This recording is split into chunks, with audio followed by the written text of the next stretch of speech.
Masuk jam 8, keluar jam 4 sore, rutinitas. Sementara petani pemilik mereka mau masuk jam 9, jam 10, 12 tahun mereka ya. Sekarang mereka diikat oleh aturan. Yang terjadi adalah mereka tidak bisa bertahan hidup sebagai buruh, akhirnya keluar. Tanah mereka nggak ada lagi, ya udah jadi gelandangan lah.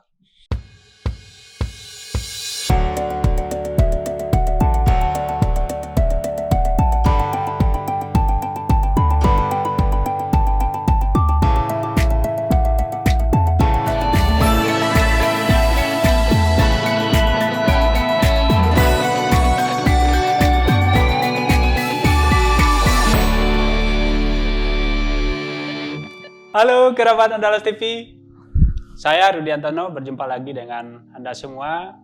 Saat ini sudah ada bersama saya seorang peneliti dan pemerhati dari Universitas Andalas, yaitu Dr. Zayardam Zubir Hemhum. Apa kabar Bang? Baik, Baik siap, ya. alhamdulillah. Kita Ucu sehat ya? Alhamdulillah. Alhamdulillah. Kita berdiskusi kembali. Iya, Jun. Tapi fokusnya ke masyarakat perkebunan ya. Perkebunan sawit. Perkebunan sawit ya. Kalau dengar kata perkebunan selalu ada demo, perlawanan, dan konflik. Konflik ya.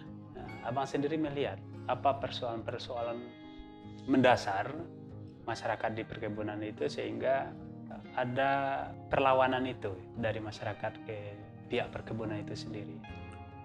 Ya, untuk membuka satu kebun, sebuah perkebunan, apalagi perkebunan besar, yang dibutuhkan pertama adalah tanah. Tanah. Nah, tanah, apalagi Sumatera Barat ya, Ya. sejengkal tanah aja ada yang memiliki. Kepemilikannya sejauh mata memandang. Sejauh mata memandang, itu adalah tanah suku A, suku B, suku C. Iya. Jadi itu pola kepemilikan tanah. Nah di tempat lain, misalnya Riau, juga punya pola. Ini tanah orang Teramama, ini tanah orang Melayu, ini tanah orang Minang, misalnya. Orang Minang di Riau itu kan sampai apa namanya Ceranti namanya itu kan masih budaya Minang. Iya. Indragiri, Kuantan Sengingi sekarang. Nah mereka punya pola kepemilikan tanah. Mereka punya aturan untuk mendapatkan tanah, menjual tanah, membebaskan tanah. Nah persoalan sudah mulai dari sini. Ketika para kapitalis untuk mendapatkan tanah, mereka gunakan cara-cara yang tidak fair. Tidak fairnya seperti apa itu, Bang? Tidak fair, misalnya mereka dapat jual beli sah itu 1000 hektar misalnya, atau 100 hektar, itu 1000 hektar misalnya. Dalam prakteknya, katakanlah ini segi 4, dalam prakteknya ke kanan mereka ambil 1000 lagi, ke kiri ambil 1000 lagi, ke sini 1000, ke sana 1000. Jadi berarti dicaplok-caplok ya? Caplok lagi. Akhirnya apa? Yang aslinya 1000 bisa mereka dapatkan 5000 gitu. Kalau dosen saya namanya Profesor Suhartono, promotor saya bilang itu anglipet bumi, melipat kertas. Itu istilahnya.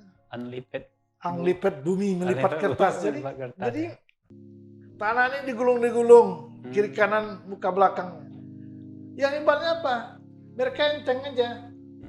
Tanah kuburan pun mereka bilang udah dibeli. Ini jahatnya kapitalis di situ. Jahatnya perkebunan sawit di situ. Betul-betul jahat itu. Saya bisa tunjukkan berbagai kasus ya. Nah, nanti mereka akan mempertahankan tanah ini dengan segala cara. Nah, dan selalu mereka tawarkan, mari kita jumpa di pengadilan.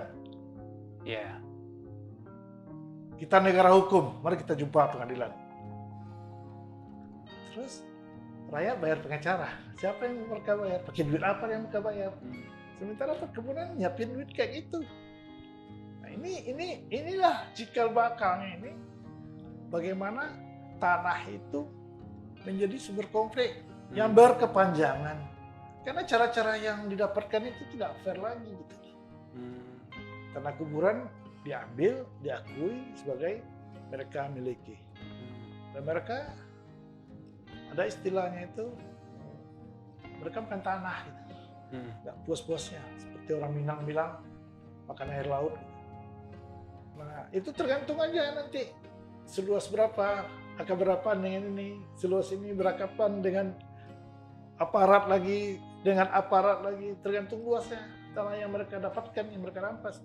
Dan anehnya itu bukan hanya kejadian itu bukan hanya dilakukan oleh pengusaha swasta. PTPN juga melakukan hal yang sama. Tapi HGU-nya kan ada Bang, berapa luasnya, berapa harus yang digarap, berapa yang harus dikonservasi gitu. Yang buat HGU siapa? Ya pemerintah lah. Terus yang melakukan perampasan siapa? Ya mereka juga. Mereka HGU juga. itu bisa dibuat. Kita tinggal di Indonesia, apa yang nggak mungkin di Indonesia nih. Makanya tadi dari awal kita bilang penguasaan tanah, pola kepemilikan tanah itu berdasarkan adat, berdasarkan hukum positif, hukum adat. Ini hukum adat ini dianggap tidak ada. Udah muncul kasus seperti ini, hukum adat ini dianggap tidak ada. Jadi hak guna bangunan itu ya, tapi hak guna bangunan sering itu 1.000 aja. Yang jadi persoalan kita kan adalah 4.000 yang diambilnya nih. Yeah. Ada Mbak Dwi namanya. Dan itu terjadi ya Bang? Terjadi. Ya. Menurut Abang persoalannya apakah pengawasan? Ini kan udah diberi nih HGU kan dari pemerintah dan itu kan pemanfaatannya kan harus dikontrol juga gitu kan. Kontrolnya yang nggak ada atau memang sengaja dibiarin yang Abang lihat di situ atau yang Abang teliti di situ atau yang Abang dapatkan di situ seperti apa? Ada satu pejabat di tingkat desa, ya, mobilnya kelas mewah, rumahnya kelas mewah. Di mana duitnya dapat? Iya. Ya, ada pejabat di tingkat kecamatan, mungkin punya istri simpanan di luar selain punya rumah mewah dan mobil mewah, punya istri simpanan dari mana dia biaya itu? Jadi kalau saya melihat begini, pengawas itu ya udah ditutup gitu, udah tutup mulutnya. Jadi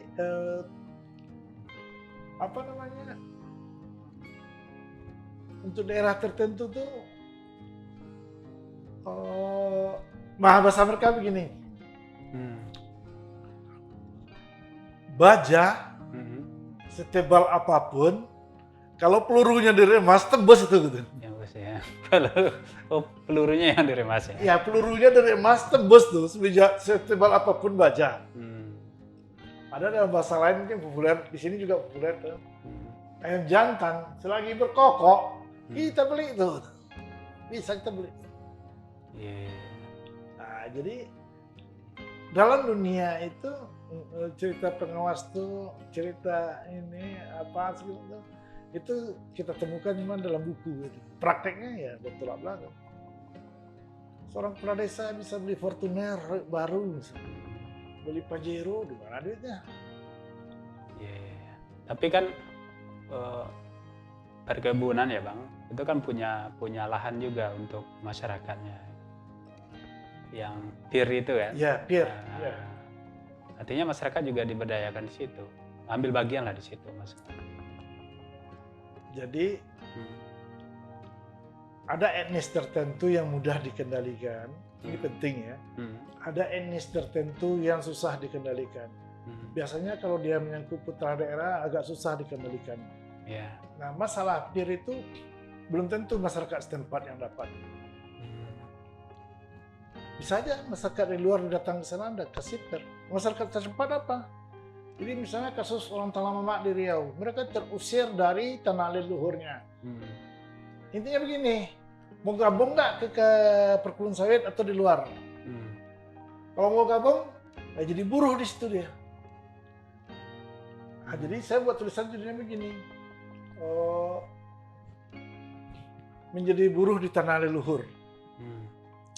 Dari petani pemilik menjadi buruh perkebunan. Itu tulisannya. Dulu dia memiliki tanah ini nih, tapi tanahnya dicaplok, diambil, dirampas atau diakal-akalin, dibodoh-bodohin. Setelah itu jadi buruh. Jadi buruh itu. Terima gaji. Nah, pola hidup mereka tidak seperti itu. Mereka dari petani pemilik menjadi buruh perkebunan. Buruh perkebunan itu masuk jam 8 keluar jam 4 sore. rutinitas. Sementara petani pemilik mereka mau masuk jam 9, jam 10, jam 12 tahun mereka ya. Sekarang mereka diikat oleh aturan. Yang terjadi adalah mereka tidak bisa bertahan hidup sebagai buruh, akhirnya keluar. Tanah mereka nggak ada lagi, ya udah jadi gelandangan lah. Masuklah dalam angka kemiskinan ya. Menurut abang apa solusinya? Ini kompleks itu kalau perkebunan kan. Kalau perkebunan nih solusinya berat sebetulnya. Solusinya berat ya. Berat. Kalau ditanya ke saya, solusinya balikkan aja tanah mereka yang dirampok. Oh, kalau saya sepakat itu. Balikkan aja tanah mereka yang dirampok. Saya di kampung saya seperti itu juga. Nah, itu yang paling penting dulu. Nanti kalau udah ada di dalamnya sawit umur sekian tahun, berapa tahun, nanti kita hitung lagi. Yeah. Jadi biar kita sama-sama enak gitu. Saya pernah usulkan seperti ini dulu Bang. Kalau HGU-nya udah habis ya tutup saja. Habisi dan kembalikan ke masyarakat gitu kan. Dengan Ya. sistem. Ya, tapi Undang-Undang Nomor 5 tahun 67 itu kan boleh diperpanjang. Iya.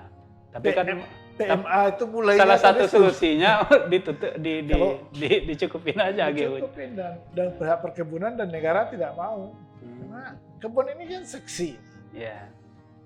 lumbung piti. Iya. Saya contohkan di Sumatera Barat mungkin HGU rata-rata di Sumatera Barat habisnya ya sekitar 2020 sampai 2025 kalau nggak Ya salah. di sekitar itu. Nah, mestinya nggak diperpanjang lagi, Bang. Kemarin di Riau itu saya lihat sudah dibuat pengumuman baliho bocah panjang ya. Tidak mau memperpanjang. Iya, iya, iya. Wah kalau seperti itu nanti tergantung luas kebun lagi. Berapa? 1000 hektar, ayo turunkan. Bla bla bla bla. Nah, atau yang terlalu luas nanti, nah latihan apa di dalamnya? Latihan perang kek, latihan apa? Khawatirnya ketika ada penolakan seperti yang Abang sebut tadi kan, sekebal-kebalnya orang kan sama yang satu itu nggak kebal dia kan. Iya, setebal apapun. Setebal apa aja. Baja. Ya, kalau pelurunya dari emas tembus itu. Tembus ya. Jadi solusinya dikembalikan ya. Iya, kalau saya berpikir kembalikan aja tanah yang dirampas, terutama tanah yang dirampas ya.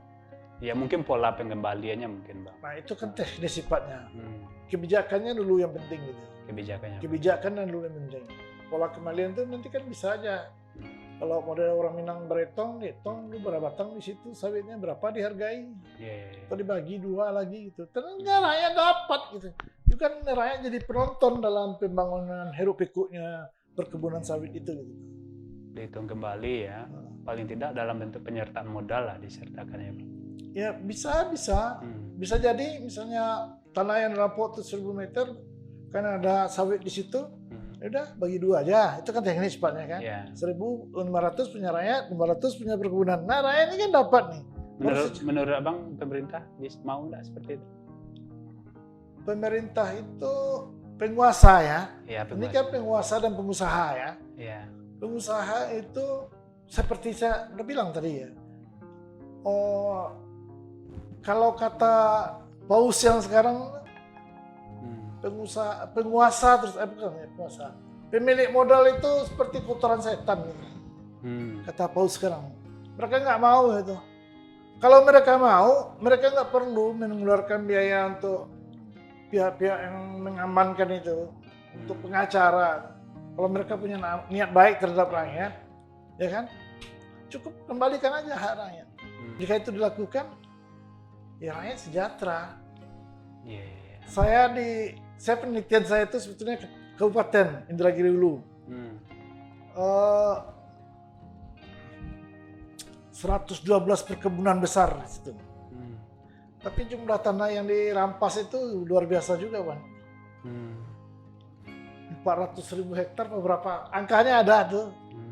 Nah, kalau itu tanah itu dikembalikan ke rakyat, itu rakyat sejahtera. Ini sekarang cara berpikirnya lagi. Negara ini, penguasa ini mau mensejahterakan rakyat atau mensejahterakan kapitalis gitu. Iya, ya mungkin dibagi itu 10 hektar untuk seluruh masyarakat dapat. Bisa. Itu bisa sejahtera. Gitu. Iya, bisa sejahtera.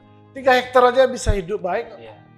Pendapatannya kalau 10 hektar atau 3 hektar, kalau 10 hektar sudah 15 juta per bulan sekali panen itu Bang. Sekali panen bisa. Oke Bang, mungkin terlalu rumit ini pembicaraan kita. Karena solusinya Bang bilang tadi kembalikan ya kan. Kalau saya tanah yang dirampas tuh kembalikan. Dikembalikan. Baru dihitung lagi gitu. Polanya nanti teknis. Iya, gitu ya. polanya. Seperti nanti pemerintah harus berkonsultasi sama Bang Adam kan, bagaimana pola teknisnya gitu. Supaya semua pihak sejahtera gitu. Mau sejahtera ya. Minimal rakyat ini dapatlah. Iya.